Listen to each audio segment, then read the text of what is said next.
আক্রমণ শুরু করেছে, অনেকটা ধৈর্য ধরে পুলিশ আক্রমণ শুরু করেছে। পুলিশ একজনকে আটক করেছে। চলে গেছেন পুলিশ, দেখতে পাচ্ছেন কার্যালয়ের সামনে।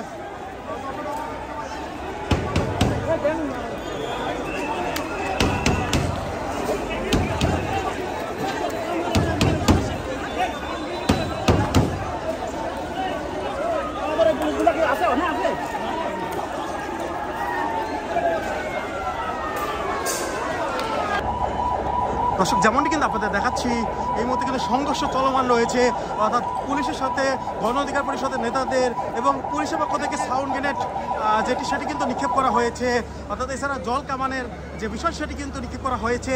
এক কথায় বলতে গেলে গতকালকে ঘটনার পরে আজকে কিছুক্ষণ আগে মিছিল নিয়ে আসলে জাতীয় পার্টির অফিস ভাঙচুর করে গণ অধিকার পরিষদের নেতারা। এর পরপরই কিন্তু মূলত ভায়োলেন্ট হয়ে ওঠে, পুলিশ জল কামান নিক্ষেপ করে।